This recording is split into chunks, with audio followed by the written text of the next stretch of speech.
So I have one of my favorite t-shirts. As a founder myself, I had been always fascinated with how the world is moving towards the West and how Silicon Valley is the heart of the new innovation and everything else. I think I still have that perspective, but after living there for 3 years, I feel I need to talk to you about the realities of living in Silicon Valley and living in San Francisco.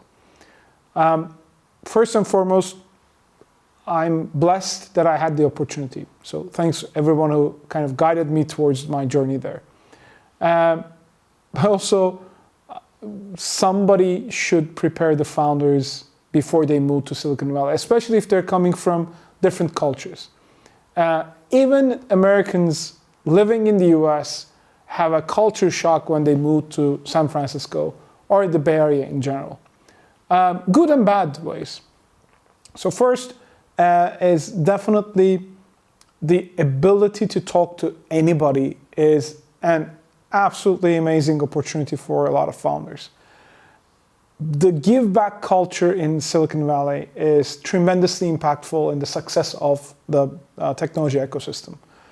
Everybody has at least the potential idea of like giving back the time other people spend with them to new founders. So if you find the right connections, if you find the right rhythm of life in San Francisco, you can actually start meeting a lot of people. You can talk to so many people, you can get friends to talk to each other, you can connect with people, but you just need to be able to ask. And you have to be able to ask efficiently, and you also need to have a really strong sense of time management. One of the things that I learned when I first moved there is if you're not 5 minutes early to a meeting, you're considered late. This rhythm of life, the perception of time being very different compared to where I had my culture from, was something I need to adapt really fast. So be on time. Be actually early to be considered on time. Everybody has a lot of allocation in their own personal space, a lot of allocation in their workspace, so you will probably not be able to get a second meeting if you do not respect their time.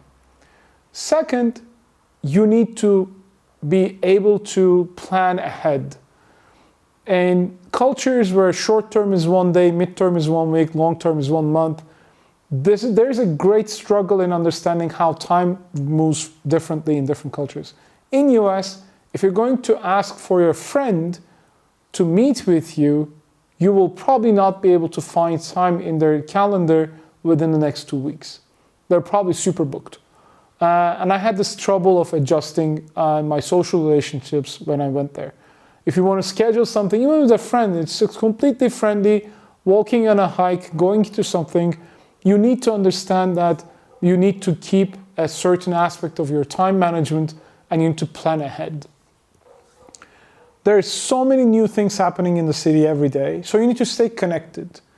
You need to have a life outside of work, but that could also mean you can find enjoyment in your work with the people that you like. When you move there, you're going to feel a lot of people are trying to keep a religious distinction between their personal life and their work life. So they don't want to mix them together too much. Food, eating, living, you're going to get adjusted to those as you live there. But I think one thing I could suggest you is definitely start using the apps to reserve your slots and your dinners and your lunches. I have never seen a place that I had to wait this long, even if I'm alone in front of a normal, regular restaurant or a bar to find a place. People are very organized, and if you think you can just hop on to a bus or the Muni or anywhere else and go to a restaurant and find a place, that's not going to work out. I remember waiting for 35 minutes in front of a very popular croissant store on a Sunday brunch. Although we had reservations, there were a lot more people before us. So finding that time, finding the adjustment is tricky. In terms of work, people could be very transactional. which means you really need to find some value proposition to be offering to them if they ask you. Sometimes they don't, but most of the time you need to have a good reason to talk to these people second time. So the first time is usually okay, but second time is easy. Here I should mention a funny quote that I was told in San Francisco. The culture of giving back is protected as well, through a term or through a phrase what they called the first bite is free, which means you can meet somebody once, but if you want to have a prolonged conversation, you really need to treat that person well. Meeting investors is very easy in San Francisco. There are so many events, so many pitch nights that you can go out and talk to people. A lot of VCs are always around in town, downtown San Francisco in events or in the Bay Area in general. So there's no shortage of events, no shortage of opportunities to find the investors, but you need to be ready for them. You always, as a founder going there for 3 months, for 6 months, for a year, you need to have a really good strategy of documenting what you're doing, who you're connecting with, and building a pipeline of relations. Maybe another aspect I should mention is the openness to trying new things.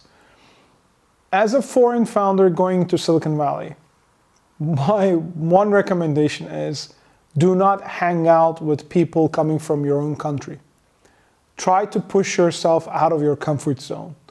In the programs we used to run in Silicon Valley, we always had a certain group of people, in our case was Turkish founders, and every time I bring them together or I take them to an event, I would punish them if I hear them talking in Turkish. It's a common element of error, which is completely understandable. We are social animals and we like to hang around with people that are like us. But if you are going into a new culture, a new country for a purpose, not just for a touristic purpose, try to meet other people. Do not just hang around in the people that you know. Do not herd out. Find new cultures, find new people and talk to them more than you talk to your own people. Another element is understanding the way business is done. Rule of law, regulations, and structures around startup financings, pretty straightforward to understand. Engage with lawyers that have startup experience. If you are a promising startup doing something interesting, there are law firms, legal help that you can get in return of later equity options.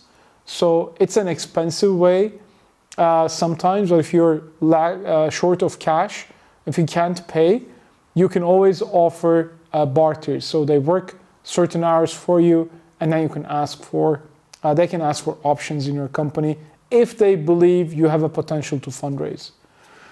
Everybody you're going to meet in events is fundraising. So there's no shortage of startups, there's no shortage of founders trying to talk to investors. Difficult to stand out from all of them.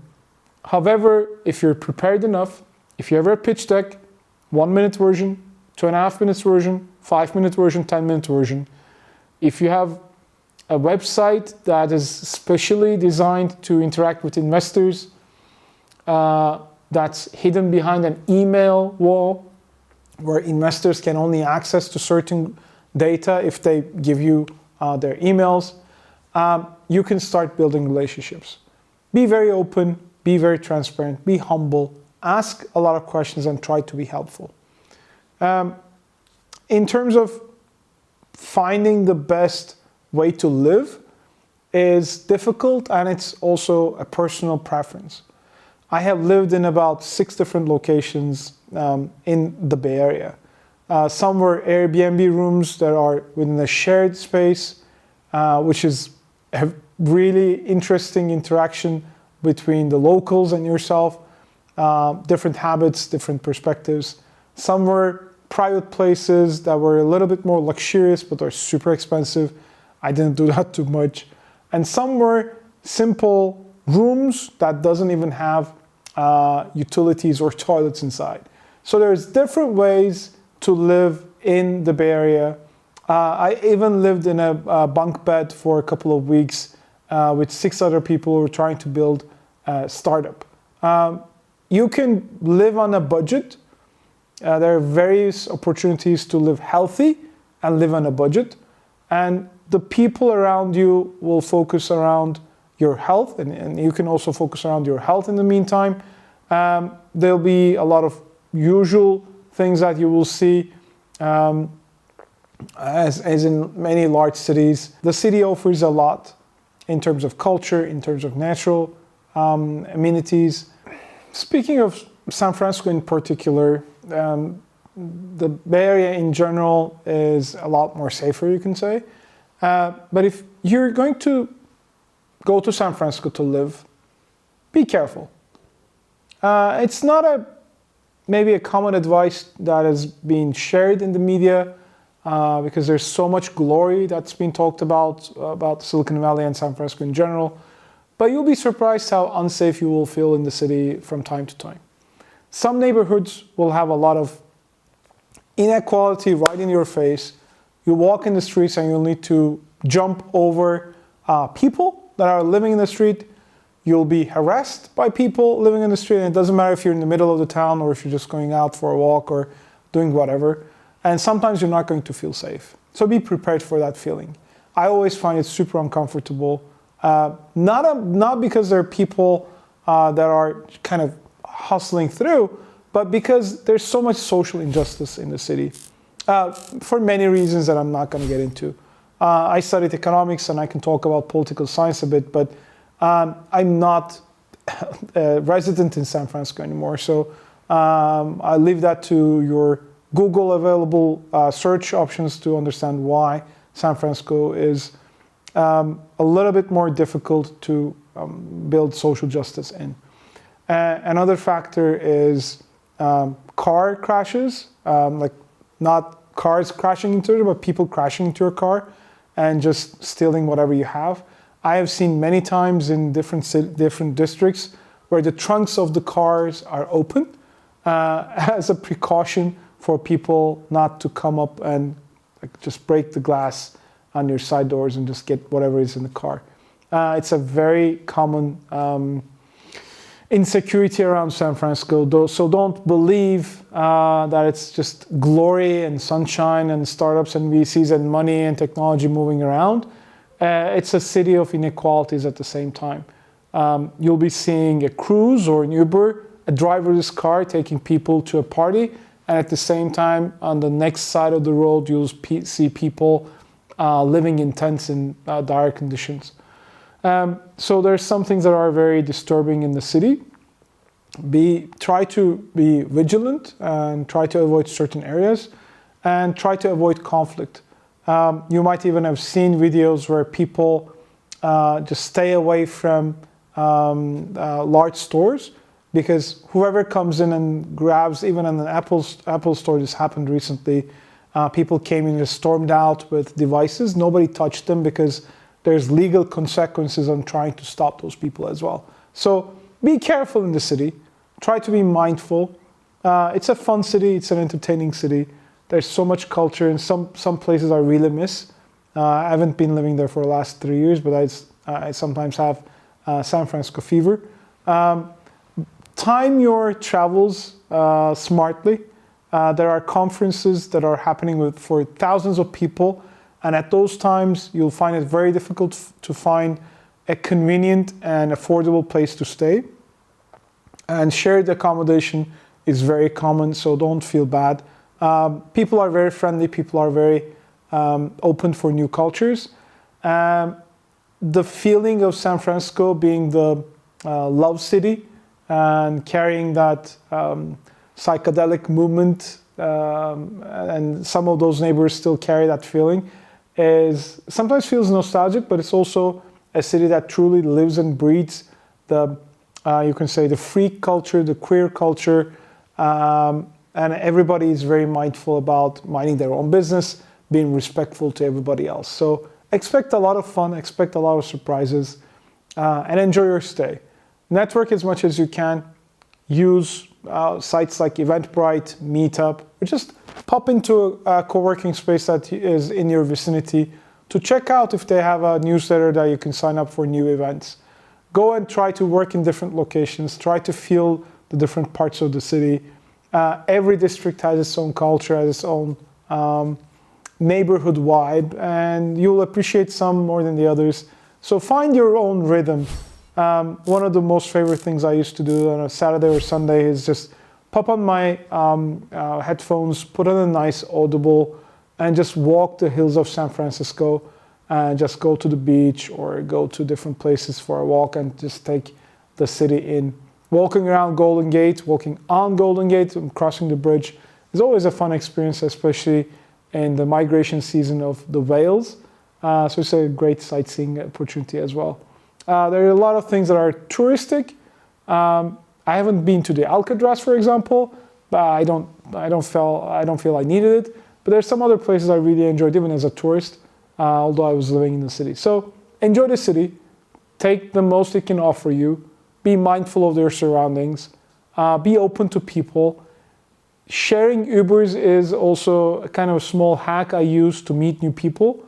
I met investors, I met other founders in Ubers. Sometimes the person driving the car is a founder who's trying to bootstrap while building a company on the side.